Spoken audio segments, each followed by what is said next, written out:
എനിക്ക് തന്നാൽ ഈ നാടിന്റെ MLA ആയി ജനപ്രതിനിധിയായി വന്നാൽ ഒരുപാട് മാറ്റങ്ങൾ നമുക്ക് കൊണ്ടുവരാൻ കഴിയും.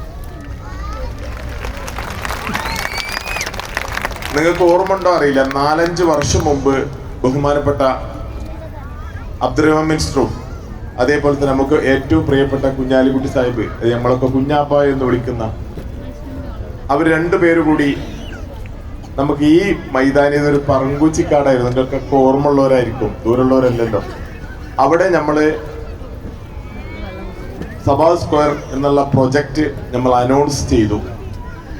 ജിമ്മും നടക്കണ പാർക്കും കുട്ടികളെ പാർക്കും നടക്കണ പാത്വേ അടക്കം ഫുട്ബോൾ ഗ്രൗണ്ട് അടക്കം അന്ന് നമ്മൾ പ്രഖ്യാപിച്ചപ്പോ എല്ലാരും നമ്മളോട് പറഞ്ഞു നടക്കില്ല. ഒരു കാര്യം നമ്മൾ തീരുമാനിച്ചത് നടത്തും, അതാണ് നമ്മൾ നടത്തിയത്. അതേപോലെ തന്നെ വ്യക്തമായ രാഷ്ട്രീയം എനിക്കുണ്ട്. അത് ഈ നാടിന്റെ വേങ്ങരയുടെ വികസനമാണ്. അതാണ് എനിക്ക് നിങ്ങളോട് പറയാൻ. നമ്മൾ വിചാരിച്ചാൽ, നമ്മൾ തുനിഞ്ഞിറങ്ങിയാൽ നടത്താൻ കഴിയാത്ത ഒന്നുമില്ല. ഇതൊക്കെ നമ്മൾ നടത്തില്ല, ഉറപ്പാ.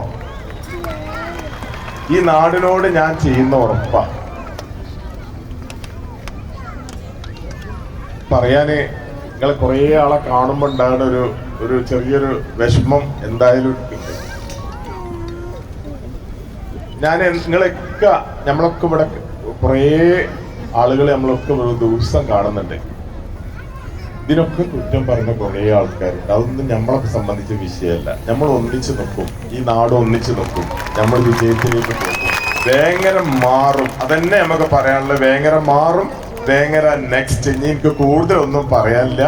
ഈ നാട് എന്റെ കൂടെ നിൽക്കണം എന്ന് മാത്രമേ പറയുള്ളൂ. ഞാൻ നിങ്ങളെ കൂടെ നിൽക്കും, ഉറപ്പ്.